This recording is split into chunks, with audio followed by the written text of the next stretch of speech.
Finally, the season is going to start. We are back, the bees are back, and we are going to attack. Oh, and that's a third. Watkins lucky. What a goal! And they've won it! As Jensen crosses it, Watkins 3-1. Brentford have won here. Chance for him to shoot. What a goal! What a goal! Ball pulled back. Watkins! When they needed him most, Ollie Watkins steps up to the stage. That's right, as Thomas said, 104 days, 1 hour, 23 minutes and 17 seconds since Tariq Fosu's goal against Sheffield Wednesday. Football is back. Not only that, Brentford is back. And we thought to celebrate, we'd bring you a show dedicated purely to the Bees. None of this waiting around, watching a whole show just to get 20 seconds of highlights and a little bit of chat off the back. No, this is purely Brentford. Obviously, we'd love to be at the games, getting behind the boys. We can't, so we're going to try and get you as close to the action as possible, close enough for a little side nutmeg. Now, I said if I'm doing this, I'm only doing it with one man. He is an absolute Brentford legend, a Hall of Famer, 28 goals in 231 appearances, over 2 spells. He's the Gary Neville to Mark Burridge's Martin Tyler. He's been to a World Cup. You never talk about that. It's the ambassador, Marcus Gale. How are you, mate? I'm very well, thanks, mate. Look at this. We've got our own show. Perfect, isn't it? The running. Could do with our names, for me. Why? All right. Understated. You're a bit more modest than I am. I am, just a little bit. We're going to have a bit of fun over the next 5 weeks. Should be some very good fun. Really looking forward to it, and can't wait to see some action out there. That's right. And like I say, we'll be bringing you all the action and reaction each week. Show 1, we're not messing about. We're coming at you like a Josh Da Silva long ranger. It's got bend, it's got swerve, it is powerful. And talking to Josh, he'll be joining us in the studio via video link to get the mood in the camp and how preparations are going ahead of Saturday's game. We've also got Natalie Sawyer, who caught up with Jonathan Douglas. They had a little look back at that Craven Cottage game on Bank Holiday Friday. Brentford 4, Fulham 1. What an away day that was. But first, let's have a little recap of the season so far. It could be a big chance here. Cannot into the box. Plays across Brentford store. It's looking and Bueno straight across Watkins.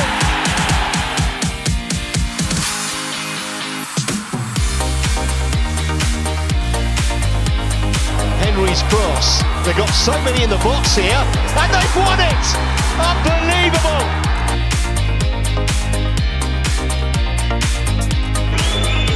Up it comes now. And he scores!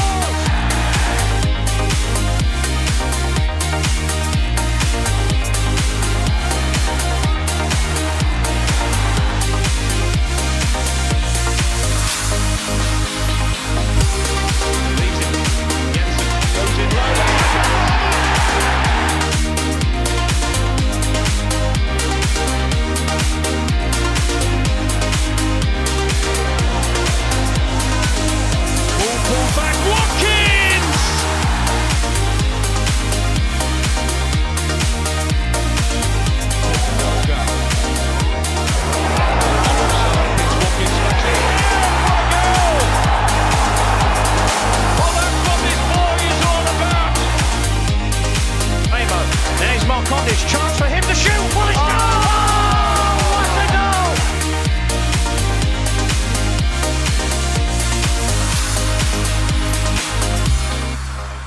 goal! What a season it has been so far.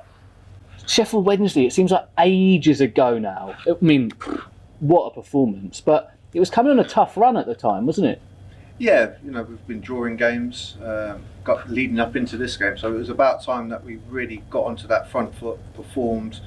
Great performances from individuals, but collectively as a team as well. And to come out of that game with 5 goals was brilliant. And obviously, if we had Fulham on the Friday, how big would that performance have been going into that game? And can we still take something from that going into tomorrow? I think you can. It's difficult, but if we had to play Fulham straight after this game, we would have gone into it in a lot more confident mood. Josh Da Silva getting a couple of goals that night. Emiliano taking a really great strike to score as well. Those players would have been more empowered going into that next fixture against Fulham. Yeah, and Looking back, we saw the great little montage of the season so far. What's been your fair evaluation of the year? I think it's been a very good season. When you think of the players that we've lost and we've replaced, and the performances have stayed up there. Yes, there's always going to be little dips in the season as well. That's to be expected. I think overall, I think it's a very, very good season. There's still plenty of games to go, and hopefully we can do enough to really push and stay in that sort of playoff zone. If not, go one better, as Pontus Jansson has said. Yeah, like you touched on it there. Being honest, after the summer transfer business, especially at the start, sat here now, did you think we'd be in this situation? Obviously, the season would have been over, but we lost the spine of the team really. Yeah. Bentley, Konsa, Sawyers, and Morpay. Did you think we'd be where we were when you saw those players going through the exit door? I think my sort of reaction to that is the faith and trust within the recruitment system here. Is that yes, you can lose big players, but we're going to replace those players with players that are going to be big the following season. So that's where my faith lies with what's going on. So didn't have too many fears about losing quality players. Yes, you get attached to players as you do. Yeah. But you've got new heroes this season that have emerged and have performed well. Talk to me about Mill. How big was that Mill game, do you think, for the season as a whole? Well, it added spice, which was good. And I think any game against Millwall, you've got to be on the front foot. You have to be mentally prepared for it. I think the fans are definitely up for it as well. And I think because of the chemistry between the two sides, it just added that bit of flavour to it. So to perform as we did, I think, we definitely needed that at that stage. That sort of gave us the impetus to we can really push on and have a really great season there. Yeah. Looking at the squad as a collective, how does this one compare, would you say, to others that we've had at this level? It's a good question. It's difficult to answer as well, because the squad always evolves. Every single year in the Championship, it's evolved to another level of performances. When I speak to fans and they say this is the best football I've seen this season or in the last 5 or 6 years. We've been saying that for the last 5 or 6 years. So, I mean, my mates are getting bored of it. I'm going to my mates, trust me, best football we've ever played. They're like, you said that last season. I was like, no, trust me, this is. But that's how it is. Yeah. Every year it evolves. The level, the performances, the players that are coming in and leaving as well. It's always going up another level. Yeah. And talk to me about individuals. Is there anyone in particular that stood out for you this year? I like Mr. Consistency in terms of Henrik Dalsgaard. Yeah. I think last season he was a little bit off in terms of the previous summer with the World Cup and stuff. Yeah. He'd had a kid as well, hadn't he? Yeah. So he had a lot going on. These little things, they play a big role in how you perform. So he had a lack of, obviously, rest the previous season. This year, a new child. So that takes its toll on you as well. But I think this year he's really come and been Mr. Consistent. He understands the ethos of the club, the way he plays. He's a leader. He's to me, he's like a quiet leader, but he's quite vocal at key moments. Yeah. And I've seen a few key moments this year where I thought, he's definitely a leader in that changing room. Yeah. Well, look, the three that obviously got a lot of the headlines this year, the BMW, we could talk here for ages, but the best thing to do, let's have a look at them in action, eh? That's it.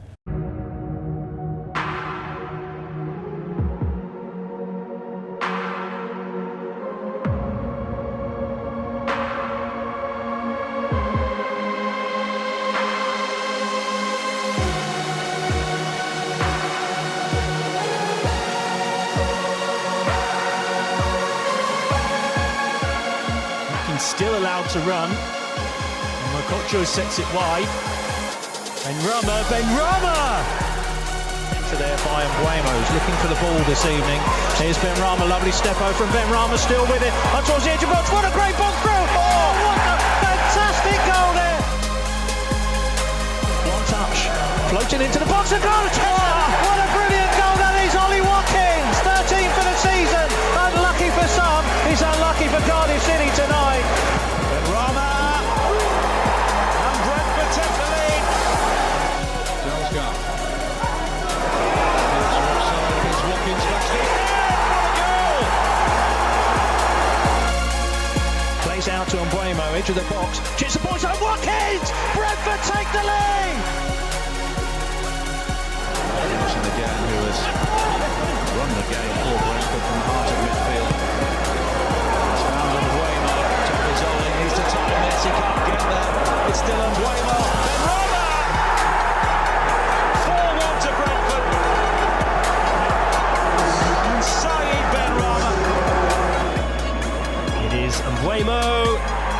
is 2-0.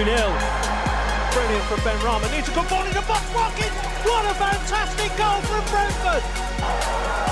Slipped through though by Watkins, and it's cut back, and Ollie Watkins gives Brentford hope. And Guemo, that's a good effort. It might have taken a deflection, but it's 2-2. Instead they've given it away. Here come Brentford on the counter-attack once more. Oh, and that's a third.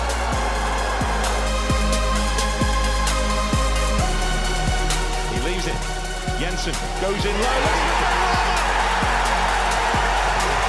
Perfection. Up he comes now, and he scores! Slides on his knees right in front of the Brentford fans.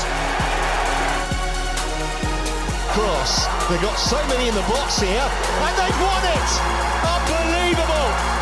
Ollie Watkins. Here's Matthias Jensen, crosses it. Watkins, 3-1. Brentford have won here for the second time in 9 years, and it's Ollie Watkins. This could be a big chance here. Cannot into the box. Plays it across. Brentford score. Bueno ahead of him, that's where he's looking, and Bueno scores it across. Watkins! And in a flash, Brentford take a 2-0 lead. Now, the BMW aren't the only ones that have been having a fantastic season. The Brentford FC Community Sports Trust have been doing some unbelievable work.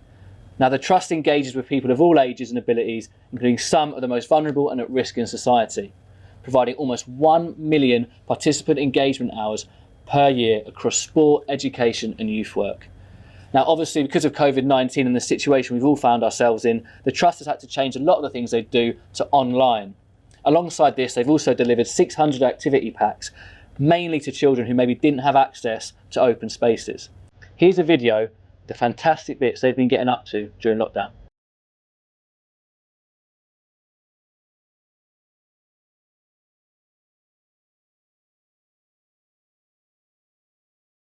And then we can come back to centre. So inhale to prepare. Remember that lateral breathing.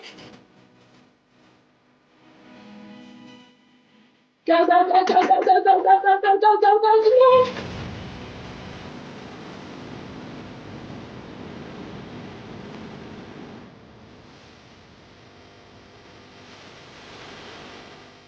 What's your favorite Disney princess? My favourite Disney princess? This is a tough one because if you'd have said favourite character, I've got two boys, so I know all the boys' Disney characters. I'll probably go Snow White.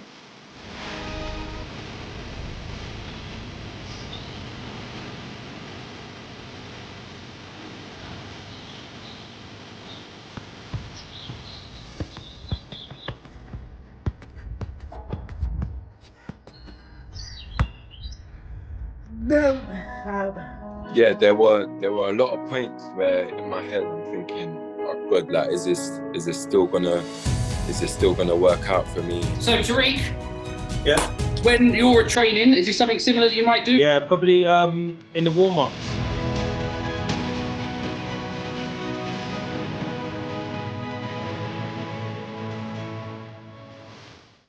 Working creatively, we have remained connected with our local communities. To complement online activity sessions, hundreds of calls have been made to participants, and our Be at Home activity pack is being distributed to 600 local families. Brentford FC takes pride in being a community club. Together, we will work towards a brighter future. Do you think Brentford are going to get promoted? I fancy us, yeah. I think when we're back, I think when we're fit and ready, I think we've got a very good chance. Yeah, with you up front, yeah, we have a massive chance. Thank you, mate. I appreciate it. Obviously, inclusion is a key theme in the work that the Trust do, and you may have seen the video that Brentford put out this week reinforcing their stance on racism and discrimination. Our strength is our togetherness. Diverse backgrounds, but one inclusive team. Το ποδόσφαιρο είναι η κοινή μας γλώσσα. Togetherness is what we are about. Den eneste farve, der tæller, er den på vores trøjer. Everyone is welcome at Brentford. Diferentes idiomas no son un problema cuando todos tenemos el mismo objetivo. Meer dan 15 verschillende nationaliteiten, maar we hebben maar één taal en dat is voetbal.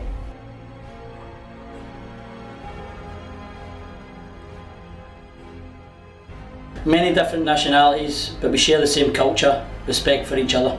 We never forget where we come from and we move forward together. Venimos de todas partes, pero hablamos el mismo lenguaje. Brentford. Tillsammans uppmuntrar vi och värderar våra skillnader. We all have a voice and we all need to be heard. Discrimination weakens us, diversity strengthens us. On or off the pitch, everyone plays a role. Educated minds don't discriminate, they value differences. Everyone is important, everyone is welcome. We play as a team, everyone equal, everyone together. Together we create and celebrate a culture of respect for everyone. Everybody's equal and everyone matters. Brentford. One family. One community, one club. We're one club, one team, one community. That's why there's no room for racism or any form for discrimination in our club. Now, Marcus, obviously you're involved with Kick It Out. Tell us about the great work you do for them. Well, it's basically the educational part of it. Talking to academy players up and down the country from ages from 10 to under 23. Talk to parents and staff as well. And it's just to help them have a better idea of sort of topics we talk about. So we talk about race discrimination, talk a lot about the players' behaviours and responsibilities in the modern world, and how that can affect them in a positive or a negative way. So taking through a lot of slides, a lot of information as well, and put that before them so they can give their views. It's not about us just going in there talking at them, but it's a two-way conversation that we're having, and we value their opinions quite a lot. So that's how we work with them, and it's been quite valuable in terms of listening to what they say about the game. I was going to say, so it's a learning thing two ways as well. You're learning from them. The sessions are built upon what they respond with, how we talk about music, the effects of music in the changing room, for instance, the language that is used in there, and the connotations that it's attached with as well. So it's basically to safeguard them, so they don't get looked upon as if they're, are they racist, are they homophobic, or anything like that. So it's just to clarify what they go through and how we can help get them through that process.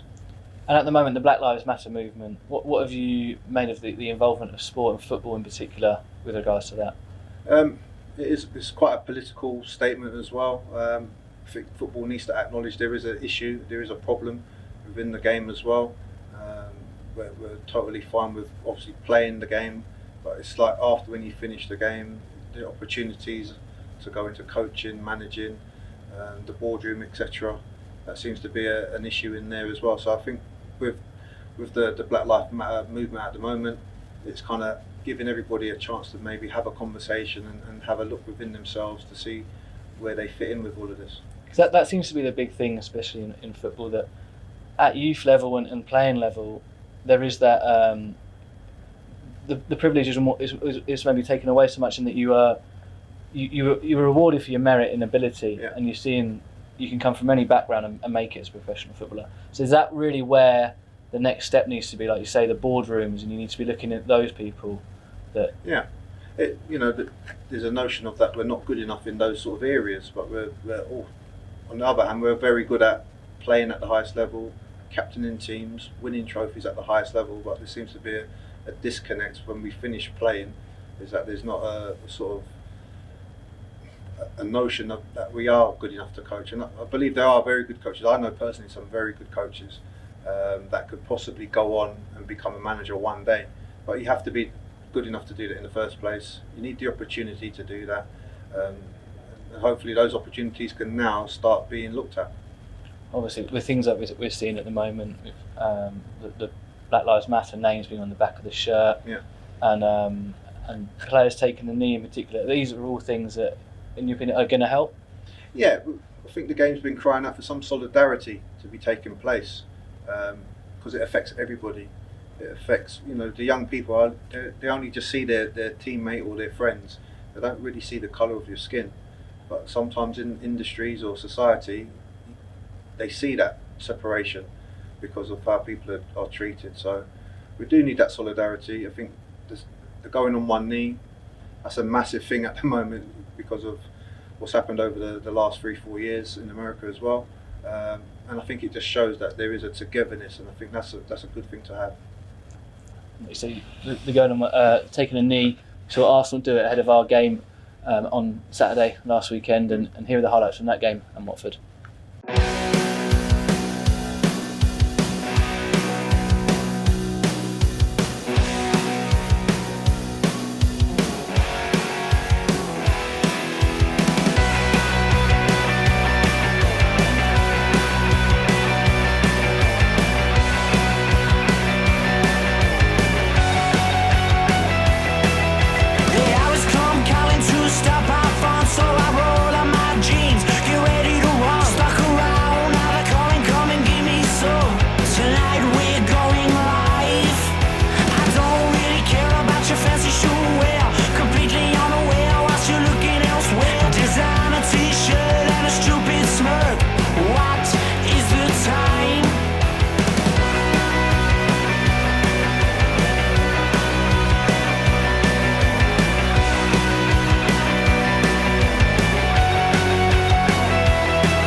Right, Marcus, let's look at the current situation. Here's the league table.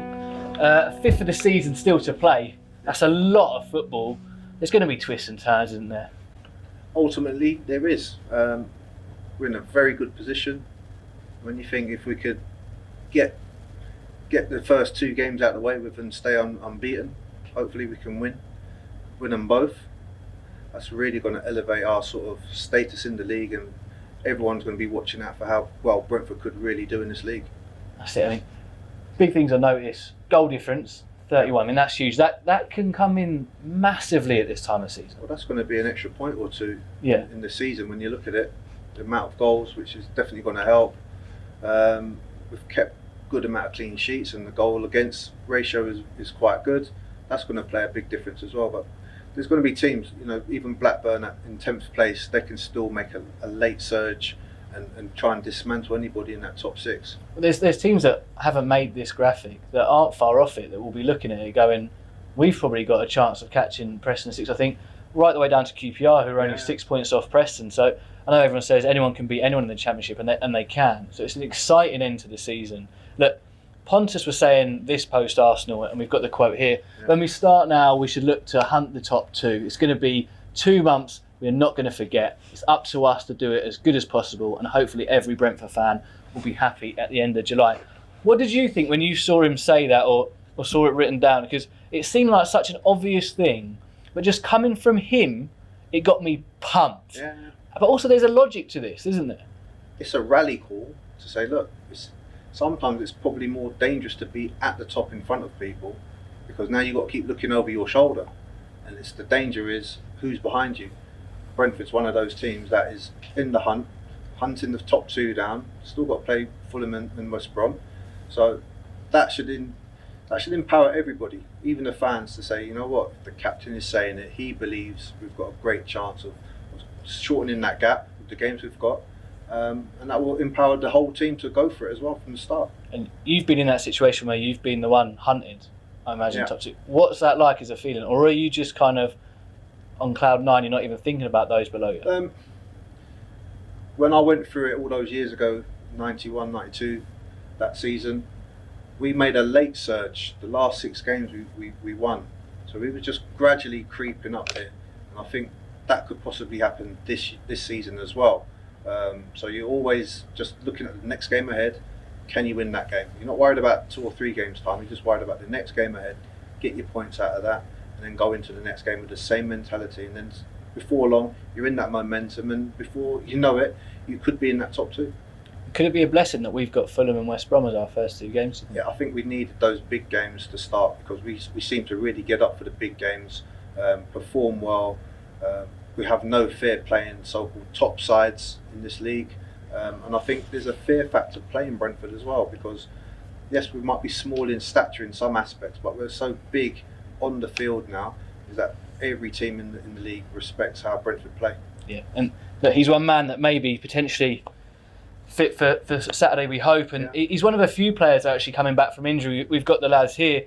We don't know how much involvement they will have, obviously people like Sergi and Nikos with their longer term injuries, but what a boost this is going to be, surely, having these guys back. Yeah, well, it seems that the COVID-19 has kind of been a blessing in disguise in some way, shape or form.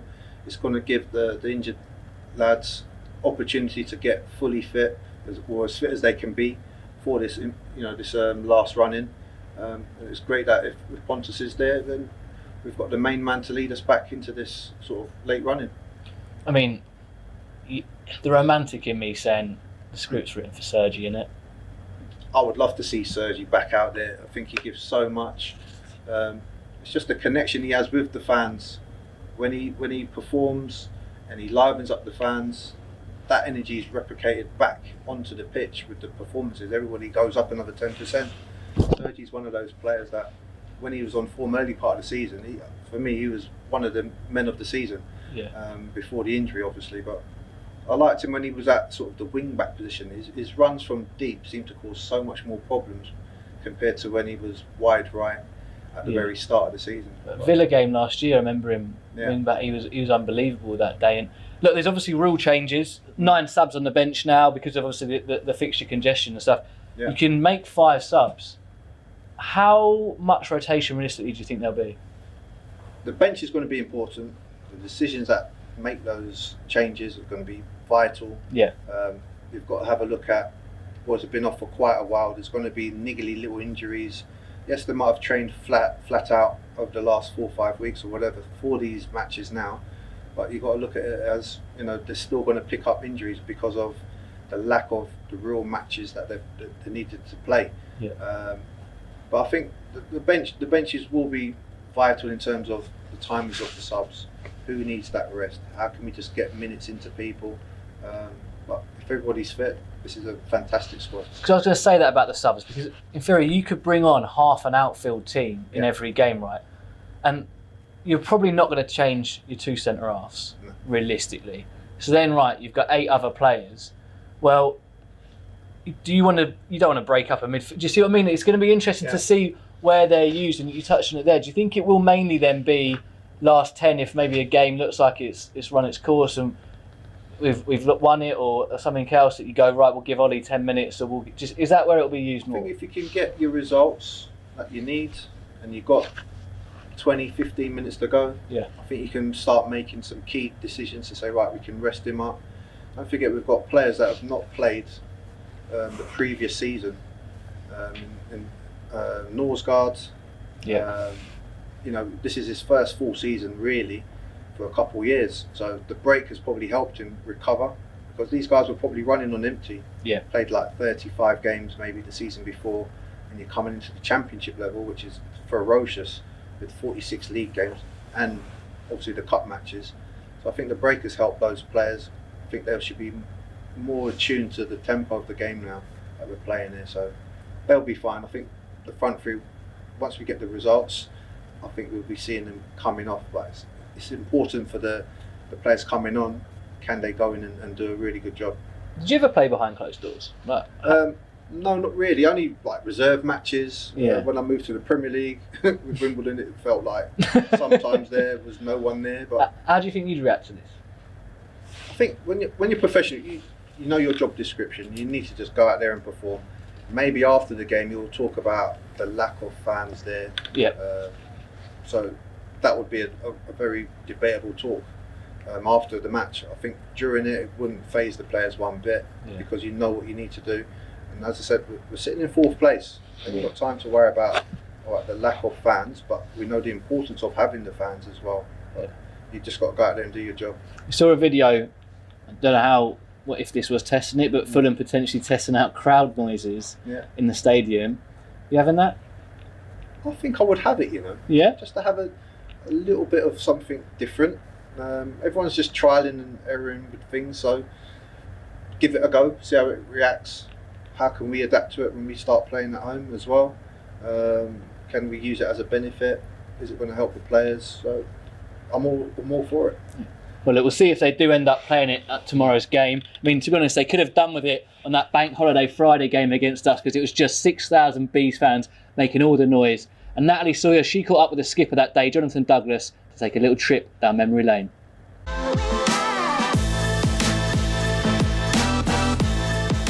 When you look at the scoreline, I think most people would think it was a hammering, but it actually wasn't as one-sided as it suggested. Fulham did have their chances, they didn't take them, they did put us under some pressure as well.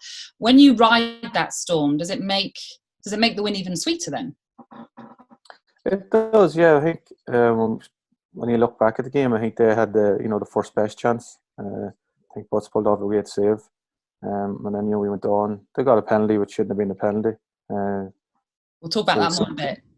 Sorry, but we were, as I say, we were confident. We knew the side we had, and we knew we'd beat them previously, at home. So there was a belief in our team and our squad that we could beat anybody. Well, the first goal came in the 24th minute. It was Stuart Dallas that scored it. It all came about from Hotter's cross to Alex Pritchard, who was able to control the ball on the goal line. He then passed it to Bidwell, who then found Dallas, who obviously scored the goal. And when I was looking back over it, what strikes me is the amount of space that Brentford were given. Kit Simons, the Fulham manager, a former defender as well, he would have been tearing his hair out, wouldn't he, at the amount of space that Brentford were afforded? Yeah, definitely. Even previously to Stewie scoring that goal, I think he had an opportunity, the same sort of position, where the keeper saved. So as you say, he probably is tears and Sarah, especially the quality that he had and the quality that Stewie Dallas has. As you say, it was great play by Pritch to Bitters, but great strike by Stewie. But as you say, you can't give quality players that amount of time because they'll punish you. And it wasn't until the second half that we got the second goal, 58th minute. It was Stuart Dallas again. It actually came about from you, where you headed the ball in the Brentford half, chested it down, and then you were able to hit the ball over the top to Andre Gray, who then had to sort of hold the ball up for a little bit before anyone was around him for him to lay it off to Pritchard, who sort of left it. And it was Stuart then that hammered it home from 25 yards out. It was a terrific strike. It was unbelievable at the time. Did you think it was going in when you saw him hit it? As soon as he hit it, I knew it had a great chance of going in. In the first half, he had a couple of saters, same sort of area. And it was. If it's going to fall to anybody, you wanted to fall to him, especially from that. It was either him or Judgy. From that sort of distance, you give him a chance to score, but. As you said, it's great play by Andre first. That's what he gave us, speed and strength over the top. I think he was a bit fortunate with his pass. I think it was meant for Pritch, but, fell for Stewie. And as you say, he hit it sweetly and, it was a great goal. It does look as though you sort of got your arms out, like asking for the ball. Were you doing that, do you think? Probably just in hope, rather than everything. I knew once it was going to Stewie, and there was no chance he was going to pass it, so... I was delighted that he took on the shot because there's no chance I would have taken on that shot. For us it was a great goal, and as you say, it put us 2-0 up. It looked after that second goal then that we were cruising, it was all going very well, and then Fulham got themselves back into it with a penalty, which you've mentioned. Toumani Diarra brought down James Husband. Now, I was reading some match reports ahead of doing this chat with you, and the words that I read were harsh and that Fulham were gifted their way back into the game. You've already mentioned it perhaps wasn't a penalty, and you were right there. You saw what happened. Tell us what happened and why you don't think it should have been given. I don't think it was given because it was a good tackle. I think Toumani slid in and won the ball for a corner. So for one reason or another, the referee gave a penalty. But from my point of view, it was never a penalty. That penalty did reinvigorate Fulham, but they couldn't find a way through, and actually ended up that we scored 2 in the 90th minute. Brentford fans won't need reminding of that. The first of which came from Alan Judge's super free kick. It was another goal where you were actually behind it as well. So you're seeing the ball's flight, and you're thinking, he's hit that well. That's another goal, are you? I wouldn't be that confident, No? especially from that distance. But he was capable of that, though. Oh yeah, definitely. Yeah, 100%. You knew he was capable, but in my mind, it was like, don't kick it into the keeper's hands. Either kick it over the bar or score a goal. Don't let them attack. So going through my head was, please either miss it or score, but don't kick it into the keeper's hands, because that could lead to another attack to them. But to see it go in the top corner was just incredible, and as we say, Judgy was capable of that all season. So it was delight for him as well, because his all-round play was exceptional that day, and to get that goal, capped off a good performance by him. So 3-1 up, you're thinking job's done, I guess. Yeah, definitely. You're in the 90th minute. You think they could score. Obviously, any team can score. 2 goals in a couple of minutes, but we were confident in ourselves. We brought on a couple of subs as well, just to eke into a little bit of time. Experience with Tommy Smith coming on. And we had the back four, with Tarky and Harley, Mo, and Bitters with a keeper behind them. That once that goes 3-1, you're confident that you can see the game out. But as we know, we weren't finished there. Hotter hammered home in stoppage time as well to cap off what was another stunning move by the team, and a great win in the end. Was that the sort of result that made you feel, and I know you've already touched on it, but that this squad was capable of going for another promotion? Yeah, definitely. I think we went away to Cardiff as well, and for the first half, we were probably 2 or 3-0 up, and you're playing against big clubs. That's being in the Premier League, and you're basically playing them off the field with little old Brentford, as we were called back then. So yeah, we were capable of going into any game and beating any team, and going to Fulham away from home, big expectations, big crowd following you, and to win 4-1, gives us definitely give us all a little bit of a lift. So what were the scenes like in the dressing room afterwards? Yeah, it was just we were just obviously delighted with the result, especially getting 2 late goals. You go in a little spring in your step, but we knew that we had another game on Monday, so we had to prepare for that.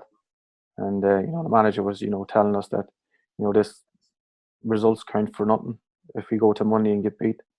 So we knew we needed to prepare for that. Obviously, enjoy it. You enjoy half an hour. You enjoy your bus ride home, but as soon as you get off the bus, you have to prepare for the next game, which was on the Monday. For a lot of football fans, when you look at goals like that, you might pick a Stuart Dallas strike or Judge's free kick because they just look so impressive. But that quick reaction from Jota, that technical ability just shines through, really. Yeah, definitely. As you say, 9 times out of 10, a footballer can probably score. Not 9 times out of 10. That's a bit harsh and sweet. But every now and again you can hit that strike that Stewie does, and it goes in. Luckily it goes in. But to have the technique to be able to hit that, to hit that volley as the ball is coming at you at that speed, at the time of the game as well, where obviously you're tired, but to be able to strike it that cleanly. For me, I'd say that's the best goal. What a day by the river that was, on Bank Holiday weekend. Now let's talk about tomorrow's game, Marcus. Yeah. I'd love that again, but I feel it might be a bit tighter this week. Yeah, I feel so. I think it's going to be a very tightly fought match. Both teams just feeling each other out in the early exchanges. Fitness is going to kick in at some point. Who's going to lose their levels before the others? But I'm hoping that we can just do enough to get a little 1-0 win. I'll take that all day. Now let's have a little look at the fixture of the season. Another 1-0 win. What did you make of it? Because I just remember nothing seemed to really happen. We looked in control, but Fulham started the game off really well. The setup was good. They looked like they had a bit of a threat as well on the day. I think what Brentford done really well was they just weathered the storm, matured as the game went on, looked more in control, and ended up winning the game 1-0. And we've kind of touched on both teams' style of play, and they play another expansive brand. How would you set up to play tomorrow? Well, more of the same, I would say. Yeah. We've already got the previous game to look on. It's just how we're going to, approach this new sort of way of playing without the fans there and stuff. Yeah. Who can adapt and settle into their natural rhythm, and then look to take an early lead. And obviously, people are talking about this subplot to the fixture: Mitrovic and Ollie head to head, the top scorer in the Championship. Yeah. Does that add a little bit extra for both of these players? They would both love to score goals. They would love to get off the score sheet again tomorrow. For me, Ollie is the more all-round, complete forward out of the two. Mitrovic is a very good physical presence as well, and you can see why he does well for Fulham. But I think with Ollie, for me, he's the better all-round player. Yeah, and if he plays tomorrow, that is, of course, someone like Pontus, we mentioned him a few times today, do you think he'll thrive playing against someone like Mitrovic? Because you often hear a player say they prefer that physical battle when they know the players in front of them, rather than maybe a smaller, nippier striker. Obviously, look, if you're Mitrovic, you don't get to that level without having good movement. But do you know what I mean? Like that kind of style of player. He's much easier to manage and to deal with because he's always in your vision. When you've got the shorter, more quicker players, agile players, they're harder to pick up their body movement and runs. So I think with Pontus with him, that'll be a very good physical battle. I'm sure Mitrovic he'll be thriving on. Yeah, he loves it as well, doesn't he? So he wants to give as well as take it as well. So that's going to be one of the key matchups at the weekend if they're playing. And look, you've played in these games. How much did you love them? The game before the Fulham match, you already got it in part of your head. You're already thinking about, yes, I want to be up against so and so. I know the importance of it. the fans keep reminding you anyway, so you can't get away from it. Yeah. It does energise you as a player. You know the importance. You want to do well for yourself personally, for your teammates, your staff, and especially your fans. So it's always a big occasion. And of course, you did score in this fixture. You've been begging me to show it. Here it is. I don't know how the ball came past that defender. I'm getting in there, but I can't believe he missed the ball. Talk to you about this, because you also set 2 up, didn't you? Yeah, and I'm still waiting for my Man of the Match award from that game. I loved it. I stood in that. I remember standing in New Road back then. No, it was a crazy 45 minutes where we just blitzed them. The memories of the second half was very faint for me personally, because all the damage was done in the first half. And we knew what we had to do. It was a very early kick-off on a Sunday. And we gave all the fans what they needed. And look, one man who hopefully be following suit and scoring against Fulham tomorrow is that man, Josh Da Silva. And I'm delighted to say he's here in the studio with us now. How's it going, mate? You good? I'm good, thanks. You? Yeah, not too bad. Hey, what do you think of the setup? Not bad, is it? Yeah, you guys pulled out the bag today. Yeah? Thank you. When we can, you've got to come down and get on the sofas with us when we don't have to socially distance, definitely. Yeah, no, it looks comfortable. You guys really, yeah. Where is that again? We're not telling you. Because then we're going to have everyone coming round, innit? That's the problem. It's right. Yeah. You can message me later. I'll let you know. Look, mate, it's a bit of a weird time for you and the lads. How is everyone in the group? Yeah, obviously we started training, I would say a month ago now, 5 weeks ago. And yeah, the boys have done well. Do you know what I mean? We've trained hard. And now, obviously, the last few days before the game, it's just about ticking over tactics and getting ready for a big game and hopefully finish the season strong. What was it like when you had to come back to train, Richie? Because obviously you had to social distance for a while. Was that weird? Yeah. And was it like a little mini pre-season again? Yeah, 100%. And obviously, like when we first came back, I was itching to come back. Like I said, if we went another week, I would have climbed over the gates and I would have just got the balls and I would have just started kicking balls into the goal because it was getting too ridiculous. But yeah, obviously we had to do social distancing training. So at first it was just like mannequins and like shooting into empty goals, and then obviously they integrated it into obviously we could train together and obviously started doing possession. Small-sided games and obviously playing against Arsenal and Watford. So yeah, the boys, everyone's happy to be back. So do you know what I mean? It's just been good spirits all around, to be honest. Hi Josh, Marcus here. Are you guys having to wash your own kit and clean your own boots? Yeah. No way. No. So they gave us 3 sets of training kit. We take it home, wash it ourselves.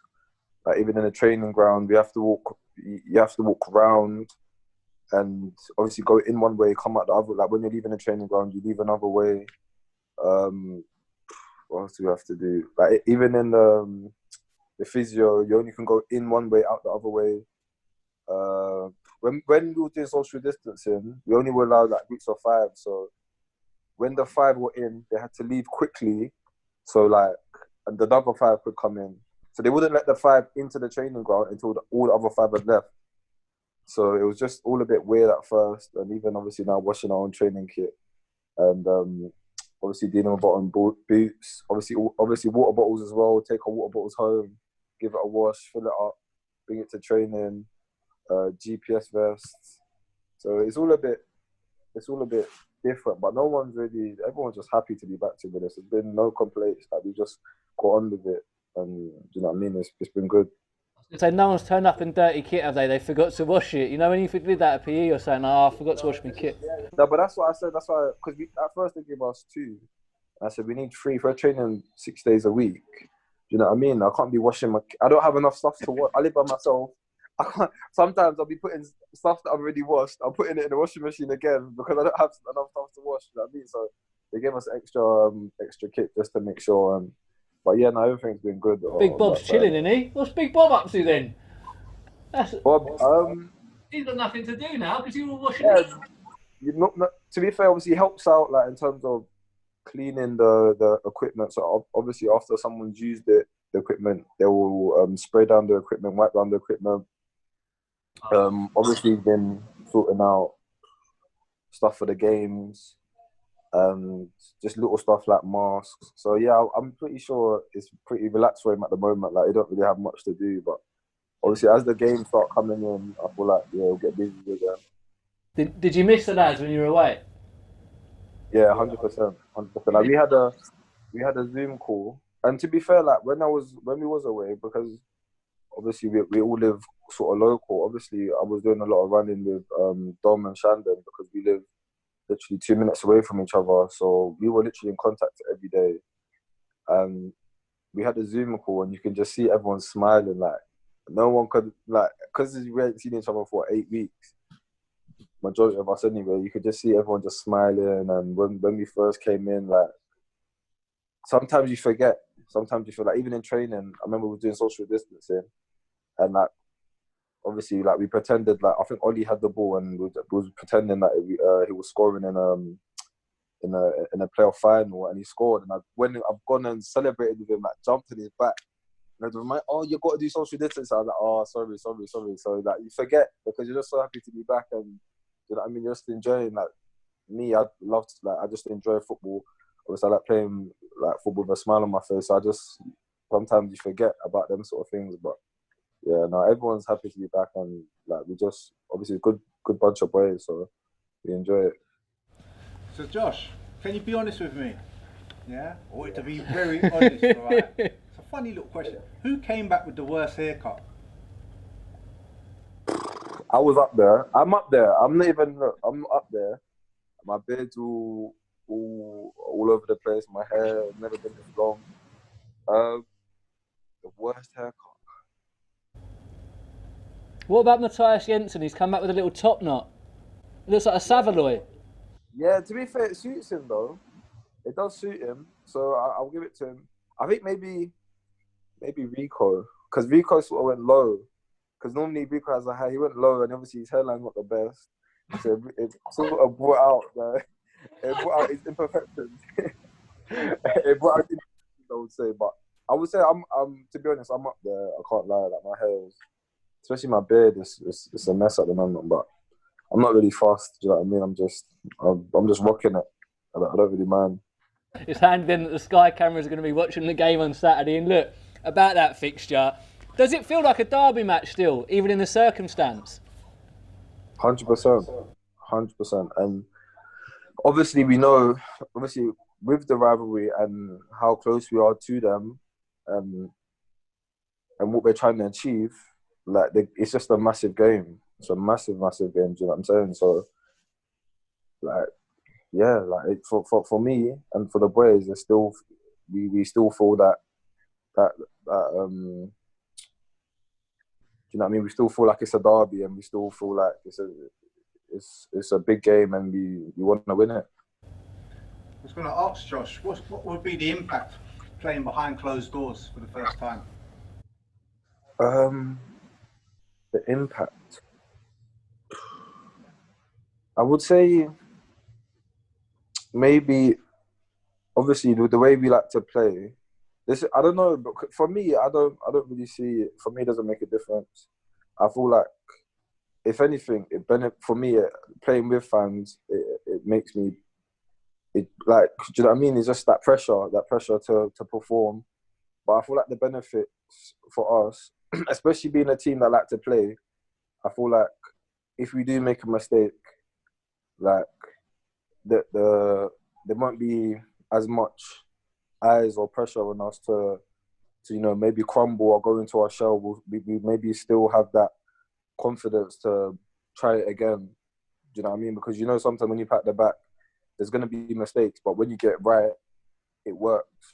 So we just have to, yeah, maybe just concentrate on ourselves, really. I don't really see how it would affect us in a big way, to be honest. Okay. What about the injured players returning? How much of a lift is that? Yeah, big lift.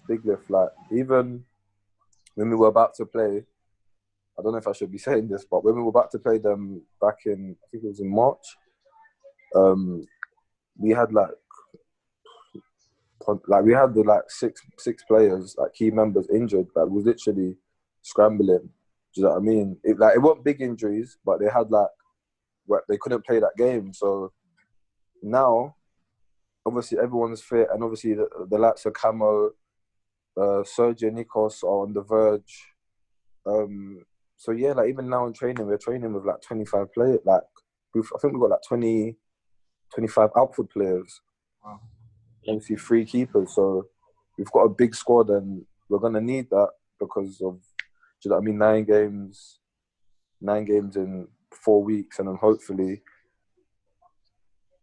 we'll have another 3 games in I don't know how long, maybe another 10 days. So yeah, I think that the depth in the squad is good for this period. You've had a quality season, mate. What's been your highlight? My highlight has been playing as much as I have. You know, I thought, obviously, after I started the 2 first games, and then I missed. I didn't play the next 7 or 8, and I thought it was just going to be one of them seasons again where I'm in and out the team and stuff like that. But I've managed to, start my place into the team, and I feel that's just been my highlight.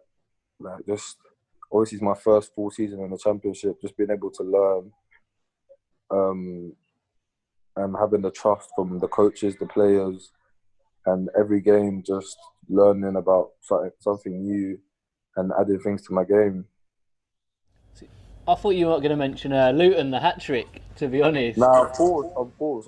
That's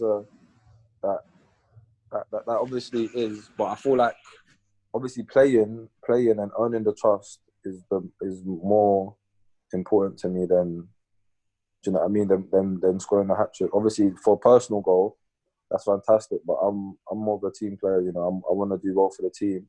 So as long as I'm helping the team out, and do you know what I'm saying? Obviously, before this season, obviously we worked on my defensive.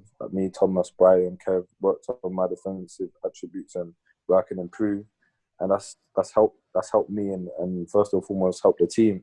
So, and helped me to play the majority of games I've played. So I feel that's more important than scoring a hat-trick. But of course, scoring a hat-trick was a surreal feeling, and I literally couldn't believe it.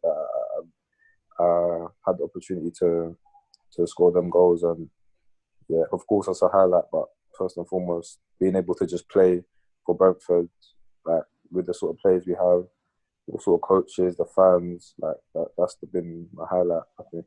Well, let's get this right. What's going on? You scored 2 goals. We get a penalty. Saeed picks the ball up, and he takes the next penalty. Hang on, at half time, is it not if we get a pen, Josh is on it? What's going on there? Yeah, obviously, obviously I knew that side hadn't scored, and he wanted to score, and I thought it would help him get his goals, get him going with the goals and give him obviously confidence. So, I'd scored 2 goals. You want a hat trick? Yeah, I know, but that's what I mean. It was destined. I feel I was destined to score a hat trick because we got another pen. You know what I'm saying? That's just, for me, that's just God saying, yeah, Josh, this is all you now. And obviously, Sai he didn't hesitate. He literally picked up the ball and gave it to me. Do you know what I mean? For the second pen. But yeah, for the first one, I didn't mind. I literally didn't mind. Obviously, I thought maybe, but then if Sai wanted to take it, then I had no qualms about that at all. I just said, yeah, go ahead.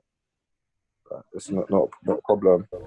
Earlier in the season against Bristol City, Thierry Henry came down to watch you, and obviously I know that he had a big impact in your development. Did you know he was coming to that game?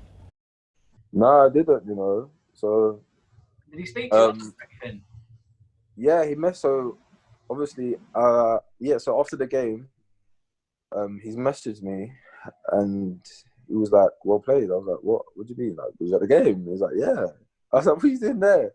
And obviously he was like, he knew I was playing, and he coached one of the midfielders. I think it's Masongo from when he was at Monaco. So obviously he knew the game was in London. So yeah, he just thought, I'll come watch the game. So yeah, obviously he had a major impact in my career, just for the fact of being who he was and how he helped me. You know what I mean? It was good, and yeah, I'm thankful for him, to be honest. And another magic moment from you this year was that showboat against QPR. Ollie Watkins was telling me that you didn't mean this, and that's going to break my heart. Tell me that's not true, that you did mean that. You know it is. I'm gonna be honest. Yeah, I didn't mean. I meant to turn. Like the turn I done. That's what I was meant to do, but I didn't mean for it to come off my other foot. So I feel like if regardless of what I done, like regardless if it didn't come off my foot, the two players would have went anyway. But it just managed to come off my foot and look better than it was. Do you know what I mean? Because even when I done it, like I didn't realise, do you know what I mean, what I'd done. I just thought I was meant to do that anyway. Do you know, everything happened so quick. I've just turned. I was meant to turn. I was meant to do the two players, so I didn't realise. Then when I've watched it back, I'm seeing my Twitter, my mentions are going crazy. I'm seeing it, I'm thinking, what? I didn't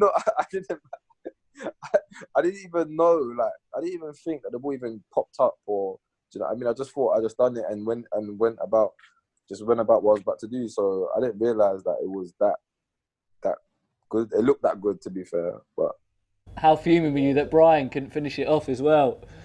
Yeah, I know. I was slightly fuming a goal, but I think goal of the year. Yeah, it would have been up there, to be fair. But you know, we won the game, which is the main thing. So yeah, that's all I can ask for, really. So Josh, you've built up a little reputation of having a good long-range scoring or shooting prowess. Is that something that you work on in training?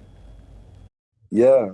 So obviously, it's been something that I've worked on since I was 14. So like one of the coaches when I was at Arsenal, obviously realised that my left foot was good, and he just used to get me like by myself and like in and around the box or outside the box. He'll like pay the ball into me, I'll get the ball at my feet and shoot. And obviously I've worked on that, and coming to Brentford, honestly, 9 times out of 10, every session we're doing extras. Like it's normal to stay, like it's just a thing, like it's not even a question. Do you know what I mean? Like maybe sometimes when I was at Arsenal, people would be like embarrassed to stay by themselves. Do you know what I'm saying? But at Brentford, it's like, oh, what are we doing after? Do you know what I'm saying? Like everyone's done the session. You can go in if you want. It's just like, yeah, what are we doing after? What are we doing now? Sort of thing. So me, Saeed, Ollie, Brian, sometimes Matty, we work on that, and obviously we know that you might get in that opportunity once every 4 games, 5 games, but if you can get it right, then you know, if you get that chance, then hopefully it goes top bins, and yeah, it helps the team. Well, fingers crossed, mate. Another one of them tomorrow. And look, obviously we're gutted that we can't all be there with you, but we're all behind you and the boys, and we can't wait for it, mate. No, I appreciate it. Obviously, it's going to be a massive game. The boys, we're all ready. We're all geared up to go, and yeah, just can't wait to get out there. Top man, really appreciate your time, Josh. Thank you. No, thank you both. Marcus, what a player. How far do you think Josh can go? He's class, and especially with that attitude you were saying. He seems very confident, as we've seen him perform this season with a lot of confidence for such a young kid. I don't think there's nothing that can stop him.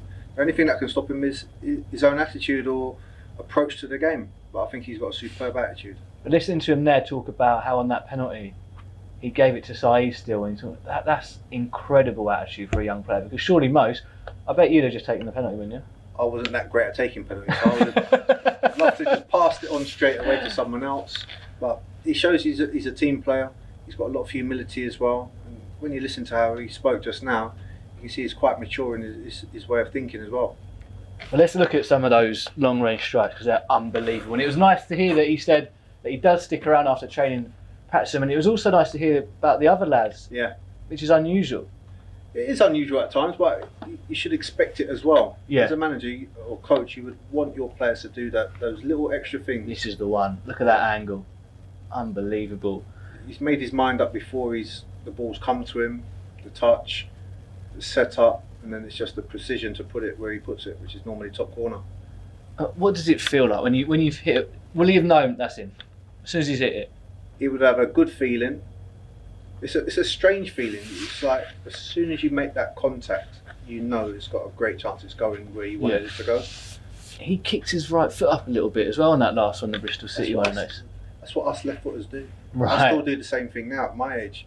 And I've been told, why do you keep doing that? I said, I can't help it. It's just how I naturally strike the ball. Yeah. I normally have a little hop after I strike the ball, which I never knew until someone pointed it out. And I think Josh does the same. Yeah, and obviously you could hit a long range shot. We know that. Absolute prowess from long range. But who was the other ones that you played with that had a great long range? I was thinking Martin Granger. Oh yeah, he could break a net, couldn't he? Well, he would do a long range strike without stretching. Wow. So he was one of those that would just come out and just smash a ball, and it wouldn't be a problem. But he could definitely hit a ball. Just love watching the long range, like Paul Evans' era when he used to just be smashing. Yeah, There's just something in there about a long range shot. Anyway, look, well, Josh said that he'd be missing all the lads during lockdown. I wanted to know who Henrik Dalsgaard missed, so we thought we'd ask him at the training ground. Who did you miss most being away from the training ground during lockdown? Oh, I hate to say this, but as I said in there, having a coffee after training with, I must say I quite missed that. Right, that was our competition time, so I want you to tell me who you think Henrik missed the most during lockdown.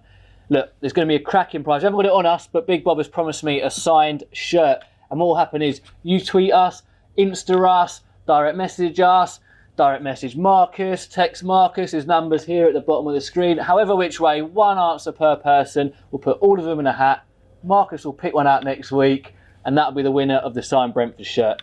So that's it. Show one done, Marcus. Yeah. I'm gutted it's over. Did you enjoy it? I loved it. I think we did all right, didn't we? We've done more than all right. Yeah, we'll be back next week, fingers crossed. We will be, remember, every week, Friday night, 6 o'clock. Next week, we'll be ahead of the West Brom game. Tomorrow, Fulham, Craven Cottage. Prediction, Marcus? 1-0. 1-0, I'll take 1-0. Tomorrow, we'll also be wearing the commemorative shirt. You can get that on the club shop. But for now, have a good evening. Big game tomorrow. Gutted we're not there, but we're all there together in spirit. You Red! Bidwell towards the edge of the box. Still going Bidwell. Oh!